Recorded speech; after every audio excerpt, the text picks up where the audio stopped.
We are chatting today about perimenopause and how do you know if you are in it? What does that look like?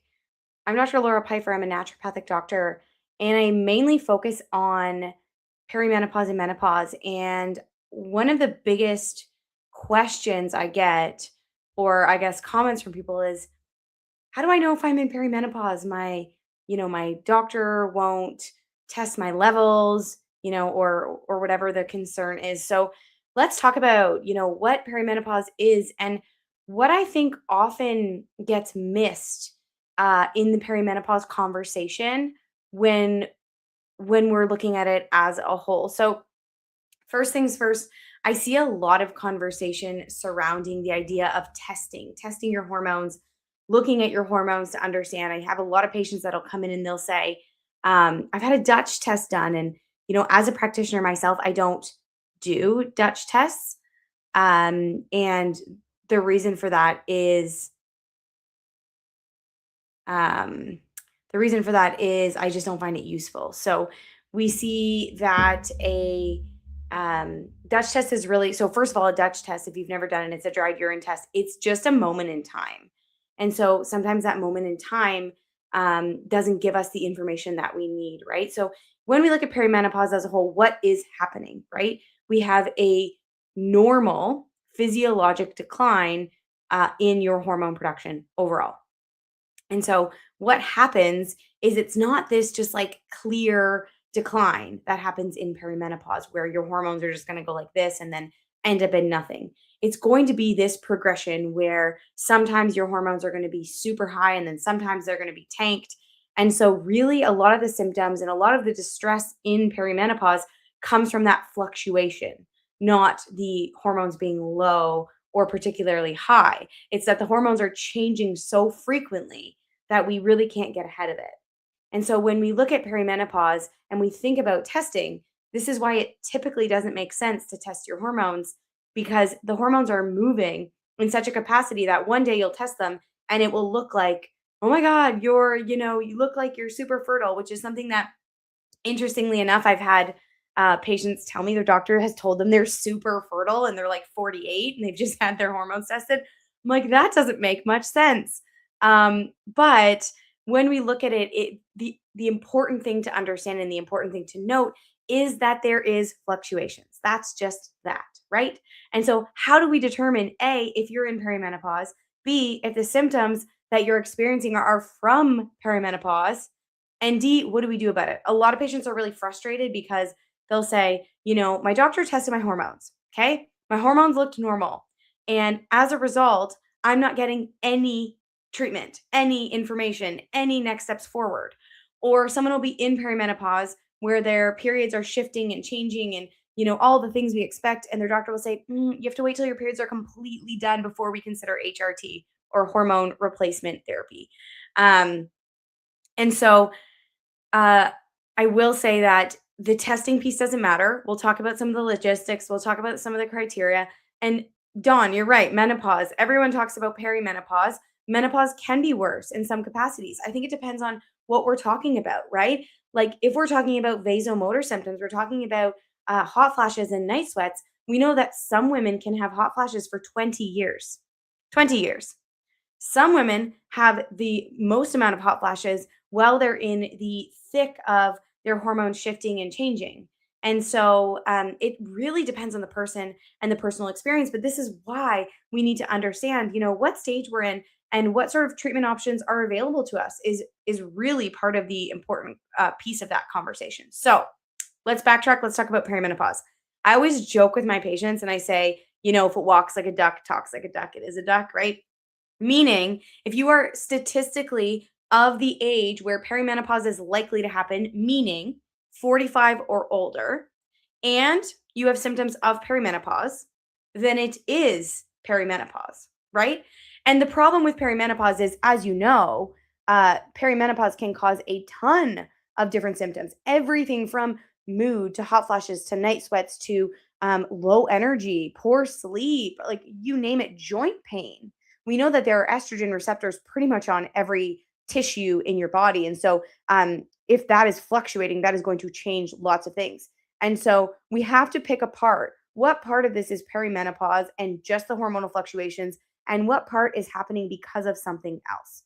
So, my first question is not let's test your hormones and let's see where they're at. My first question is how old is this person, first of all?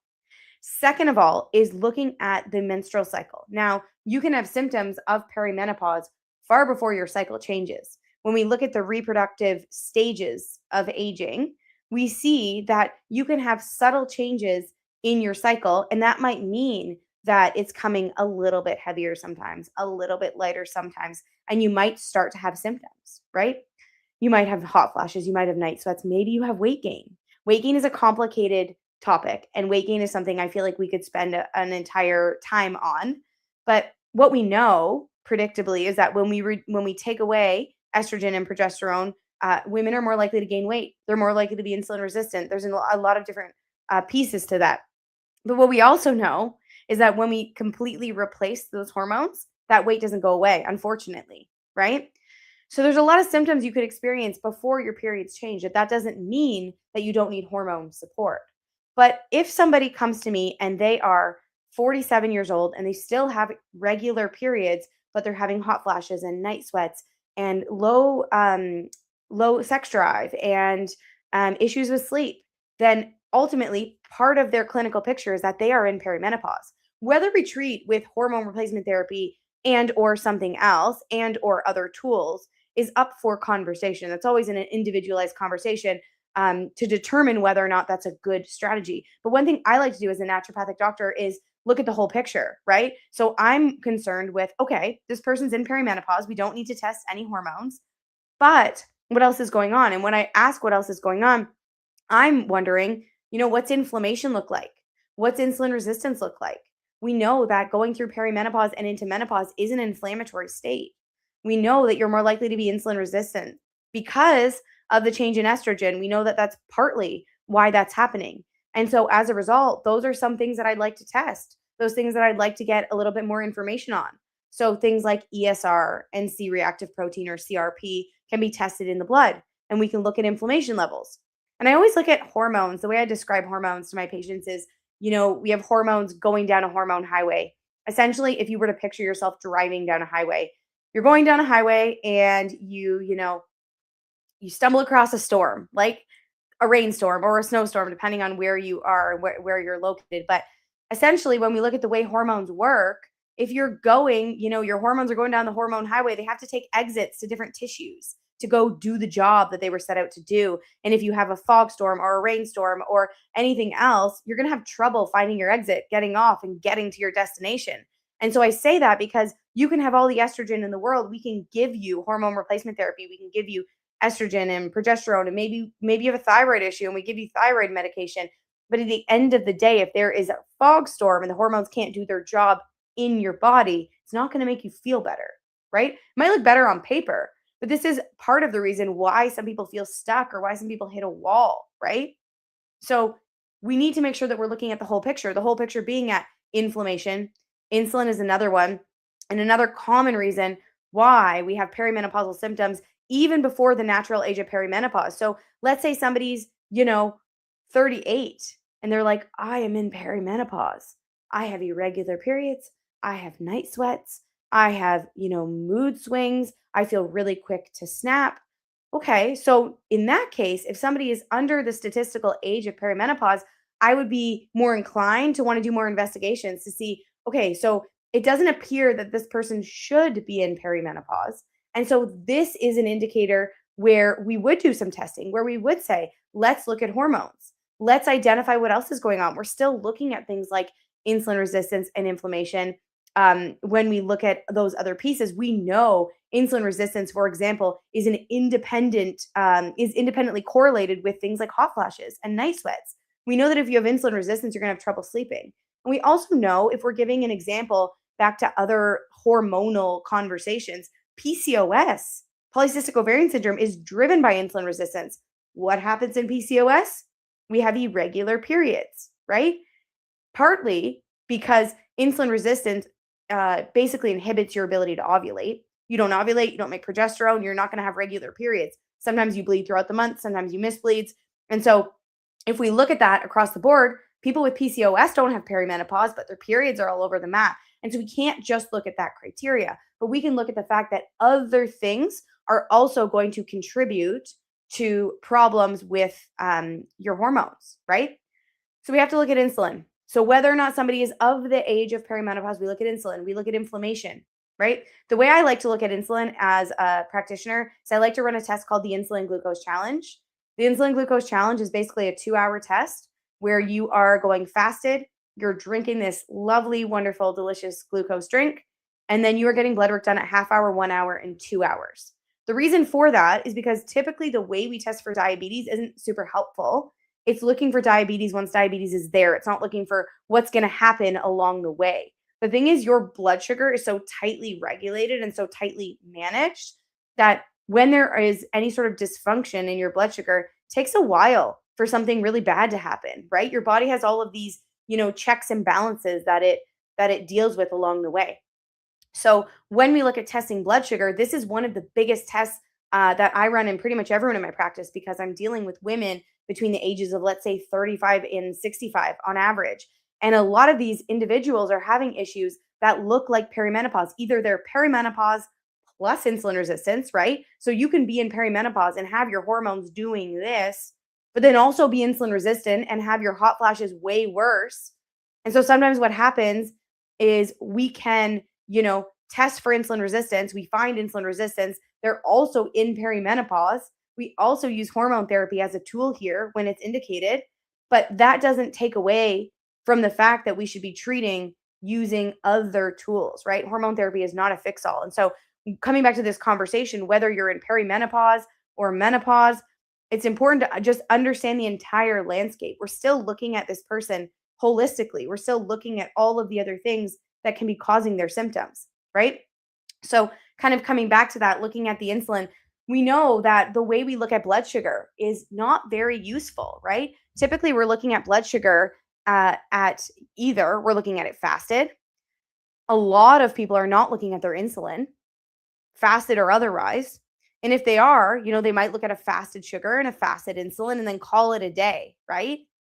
But ultimately, if you're like the majority of the population, you're really never in a fasted state. The only time you're fasted is overnight and then you eat, right?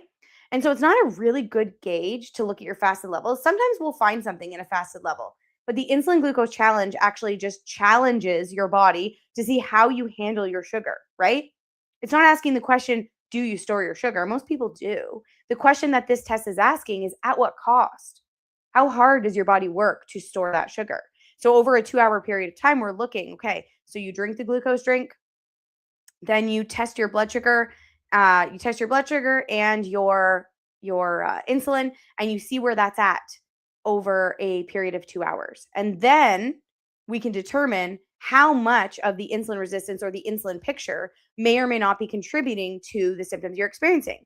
The symptoms that you're experiencing with hot flashes and night sweats and feeling moody, right? Because if your blood sugar is not regulated, your blood sugar will often drive the bus, right? So when we're looking at that is a pretty big deal. So when we look at perimenopause, it's also important to look at the other pieces that are contributing to concerns. So again, we typically have hot flashes, we have night sweats, we may or may not have changes in the period. And that doesn't mean that we don't treat, right? But if you're trying to identify if you have perimenopause, it kind of goes like this. Over the age of 45 plus period changes, the answer is probably. Under the age of 45, depending on everything that's going on, warrants a deeper investigation. Not many people know that the thyroid plays a role in how your hormones are managed. Again, I already spoke about insulin, inflammation. We basically have to rule out what other reasons would this person feel like that. And in a lot of cases, we look at hormone replacement therapy as a tool, right? So in my opinion, the way that I'm looking at medicine in general, I'm using hormone replacement therapy as it's indicated as a tool in people who need the hormone replacement therapy, right? But in somebody who's 35 and has symptoms, they actually might feel better on hormone replacement therapy. It doesn't mean it's treated the root cause. And a lot of people are surprised when I'm talking about hormone replacement therapy and I'm talking about hormones in women. they're saying, well, why would you want to give, like, you're a naturopath, why would you want to tell someone to get an IUD to stop bleeding? Because the reality is if we look at the root cause, right? Because the naturopathic doctors are trained to look for the root cause and treat the body from the root cause. If I'm talking to someone and they are, 20 years old, then that conversation is going to be along the lines of, okay, what is their period doing at 20 years old? It should be, in a healthy individual with no other conditions, the period should be coming monthly. It should be regular. But in somebody who's 48, we know there is a natural decline in the hormones. There is this, like I said. And so the root cause is actually like a normal progression towards no longer having a period. So if we look at it from a root cause perspective, patient in their 20s maybe should consider other options, to try and fix what's going on or at least understand what's going on. The person who's 48, part of their strategy, and a lot of times at 48, we have things like low iron also as a contributing factor, right? And so let's say the 48-year-old is struggling with bleeding all the time. They're bleeding and they're bleeding every 2 weeks and they just, they're sick and tired of bleeding. And really, one of our goals is not going to be to stop the bleeding, because how are we literally going to do that other than putting in something like the IUD? And so for a lot of my patients, something like the IUD, when reasonable and appropriate, can be a really great tool, because not many people know we can use the IUD, the hormonal IUD, as part of your hormone replacement therapy strategy. So what we do is, again, we make a choice based on individualized goals. But let's say you're somebody who's in their late 40s and your bleeding is all over the map because you're in perimenopause. Nothing we do naturally. I'm not going to give you Vitex and say, here, it's going to regulate your period. It's not. It's not. Because at that point, the goal is not regulation. The goal is symptom management and dealing with the other root causes, because we know the ovaries eventually are going to stop making hormones. That's life. Like, that's how it goes. That's actually normal, right? But what we have to do is figure out what problems is this causing for these people, right? So again, if you're bleeding every 2 weeks, that's usually going to cause iron deficiency. So now this patient's anemic. That's a big problem, right? That's something that's often underestimated in females is, again, we look at these symptoms of perimenopause that everybody's experiencing: hot flashes, night sweats, mood swings, that quick to snap, that inability to sleep, that low energy. That can also be iron. That can also be an iron deficiency. And so looking at treating the root cause in that patient might be hormonal IUD to stop the bleeding, plus now treat the iron. Now, again, when it comes to iron, it's intake, absorption, and loss. And so if we're looking at, okay, they're bleeding, we have an answer. We know that it's a loss problem. So if we are looking at intake, absorption, and loss, and we get rid of the loss by getting an IUD and the iron still doesn't go up, now we have other problems, right? Now we have to figure out, are they not absorbing it? Are they losing it elsewhere? Like, what else is happening here, right? So these are all valid questions to ask, but this is just a conversation on, looking at the deeper picture, looking at the root cause, and realizing that it's not just as easy as test my hormones, right? And so the person who's in their 20s, we might be testing their hormones. We might say, what is going on a day 3? Are you ovulating? Why are you not ovulating? Right? But then somebody who's almost 50, we know they're probably not ovulating, right? I could tell you that for free. If you're 50, you're probably not ovulating. But if you're 20, you should be. So looking at this in terms of what strategy is best for you, this is kind of how we can look at a perimenopausal picture to make it make sense. So anyways, if anyone has questions about perimenopause or anything similar, drop it below, whether it's testing or not.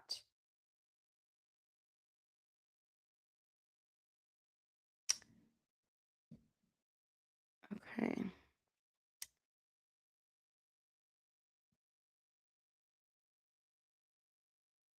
25 and off birth control, had a huge string of issues. And sorry, the issues were after coming off of birth control, or was it why you went on birth control? What's the question? So, I mean, if you feel like being 25, coming off of birth control, I would be asking, what was the reason that led you to go on birth control, because oftentimes, like, birth control is obviously best for birth control, right? But a lot of people will use it. If we look at why birth control or oral contraceptives are helpful for things like um, PMS and, heavy painful periods, it's not because it treats the root of what's going on at that age. It's that it keeps things like this, right? So we have a synthetic hormone that suppresses your ovulation. It doesn't allow your hormones to do their own thing. And a lot of times, again, when we look at research with PMS and PMDD in particular, the reason why oral contraceptives work is because a lot of times it's the body's response to the fluctuations in the hormones rather than the level of the hormones themselves. So if we give a synthetic hormone, then we can keep things kind of like this. So we have less of that. I'm struggling even after going back on. I think I think there's so much to that conversation. I think it depends on the type of birth control. I think it depends on why you went on in the first place. Like, if there's a diagnosis, again, if there's like a PCOS going on, then the reason for the hormonal fluctuations, like we see in PCOS, because the root cause is an insulin resistance. And so in PCOS, we see panic attacks and anxiety and things like that. And ultimately, while the birth control can, regulate the cycles, it's not fixing the problem. It's not making you ovulate, which naturally, if you're going to look at your cycles, you have to ovulate to have a full, healthy hormonal cycle. And so all you get on birth control is a withdrawal bleed. So again, if you came off, then that didn't fix the insulin resistance. It's probably just going to be exacerbated. And then going back on, some people just don't tolerate certain birth controls. There's a million different brands and all of the things, but certainly I've heard of mood issues. Some, like, it depends on the birth control. Some people find that birth control really helps their mood, like how I just described, right? If somebody has PMS, particularly with anxiety, and particularly if it's due to the change, like their body doesn't deal well, or their brain chemistry doesn't deal well with these shifting hormones versus the level itself, if that's the reason, then certainly going on the hormones keeps it like this. But if that's not the reason, there's a million different reasons for anxiety. I think, can it be a nervous system problem? Sure. I think most people have a little bit of a nervous system problem. Can it be a blood sugar issue? A lot of times there's a blood sugar component, right? Um, Again, a lot of these things feed into each other. I'd be looking at the thyroid. If someone's on birth control, off birth control, and now they're having panic attacks, like, I'd be looking at reasons why they'd be having panic attacks and anxiety, being low iron, blood sugar issues, a full thyroid, looking at inflammation. We know that inflammation in the body causes neuroinflammation. We know that inflammation in the body is linked to things like anxiety, PMS, depression, ADHD, right? All of these things are overlapped. And so instead of figuring out why the birth control caused it or what birth control could fix it, I'd be more interested in what else is going on, right? And a lot of inflammation, by the way, can come from the gut. So looking at inflammation in the gut is important as well, looking at the digestive system. So that is a big, again, it's part of the root cause. It's always a bigger conversation. The way that I look at, again, I focus my practice on women's health. And like I said, I'm particularly focused on perimenopause and menopause, but I've also worked at a fertility clinic for 2 years and done a ton of other women's health related things. And what it comes down to, in my opinion, is that there are pillars of health that have to be dealt with and that have to be treated. And if they're not, we're not going to get to the root of it. And so those pillars, in my opinion, are number one, hormones. We have to understand the hormones and what is getting in the way of their functioning. So instead of being like, let's just take this thyroid supplement that we got at the health food store because we have a thyroid thing. My question is, why is the thyroid not functioning well? Right? So, like, what is getting in the way? And again, if we circle back to that conversation on perimenopause, I don't need to ask what's getting in the way. I know that the ovaries are aging and that's normal, and their hormone production is not going to be as great because the egg quality as you get older is not great. Now, there's certain things that can worsen that and speed that up and be the reason why the person at 34, 35, 36 has perimenopausal symptoms, because there is a real conversation that needs to be had about ovarian aging and inflammaging. And the ovaries are very, very sensitive to exposures, and the ovaries are very sensitive to endocrine disrupting chemicals. And I think we have a lot more of that. And so if the overarching question is, why are women experiencing perimenopause now more than ever? I think there's a conversation about education in the world. There's more education. People are learning more about it, which is wonderful. But I think there's also a conversation of exposures and what we're exposed to all the time. If we look at even going down a rabbit hole of microplastics and everything else, we could certainly go down a rabbit hole there. So anyways, I digress. I don't even remember where I was at. When I go on these tangents because I just feel like there's so much information that needs to be like taken apart. And this is, a lot of patients come to me and they're frustrated. They're like, I feel so overwhelmed. I'm like, well, lucky for you, it's my job to do this, right? Yes, looking back at the pillars, pillar 1 is hormones. What are the hormones doing and what's getting in the way of them doing their thing, right? So I mentioned can be real, interfering things, but also nutrient deficiencies are going to make your hormones not function well. Vitamin D, iron, B12 being some of them, right? We know that, for example, the birth control pill can deplete some of your nutrients, B12 being some of them. Other B vitamins are depleted by the birth control. So again, what other problems is that causing, or is that likely to cause? That's another question, right? Looking at what's in the way of the hormones functioning. Pillar 2 is digestion. We know that your digestive system, I jokingly tell patients, go on Google and type in microbiome and literally anything, any condition, endometriosis, perimenopause, urinary tract infections. Like, look up the microbiome. Look at the microbiome in obesity. Look at the microbiome in insulin resistance, right? Like, you will find a connection. And so part of what I do in the women's health space is working on that microbiome, because that is a massive root cause. Again, just like a little glimpse into that is the fact that if your microbiome is disrupted, if you don't have your good and bad bugs, in check, we have inflammation that happens in the gut. When we have inflammation in the gut, those tight gap junctions, those cells in your gut end up being permeable. This is like quote unquote leaky gut, but we see this in research. We see this in literature, metabolic endotoxemia. We see that bugs that are in the gut are more likely to cause inflammation, right? Yeah. Your daughter recently diagnosed with PCOS, stopped birth control 2 years ago, and her endo put her back on. Yeah. So unfortunately, the only tool in conventional medicine for PCOS is the birth control pill, right? Their concern is often, dealing with the endometrial lining. So not having a period is one of the risks in PCOS of not having a period, is having that endometrial lining get too thick, right? And so when that gets too thick, that's problematic, because again, if any cells are getting thick, the thickness of those cells, sometimes they have the opportunity to go a bit rogue. And when they have the opportunity to go rogue, we increase the risk of things like endometrial cancer. So one of the things that a gynecologist will do is put you on birth control, because that notably thins the lining, and it kind of suppresses that overgrowth, and also it makes sure that you have a bleed every month. So you're actually getting rid of that lining that you're making. And so it doesn't fix any root cause, right? If you have PCOS because you have insulin resistance, and the insulin resistance is impacting your ability to develop a follicle properly and ovulate, the birth control is not fixing that, right?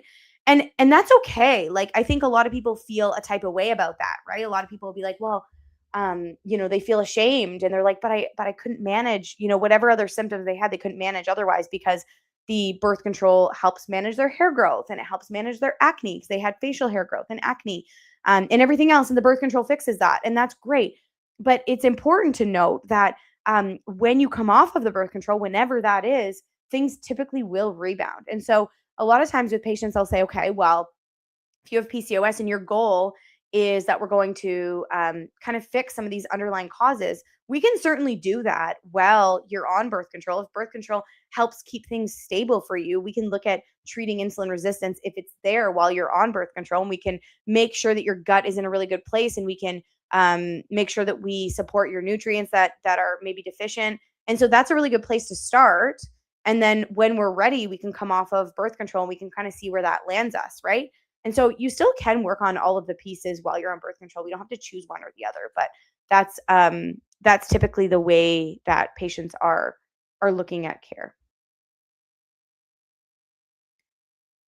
Okay, well, that was a good chat. Thanks for all your questions, and I'll probably pop on live at another time, but haven't been on live in a really long time. There's something wrong with my account too. But that's for another day. If you don't follow me on TikTok and you'd like to know more about perimenopause and women's health, I'm at Dr. Laura ND. I also have a YouTube channel where all of these streams go as well. So if you want to watch this, it is being recorded and it's on my YouTube channel, which is also Dr. Laura ND. So if you're interested in watching this entire 30-minute live, that is where it is. All my stuff's on YouTube. You can subscribe there, and same name on Instagram.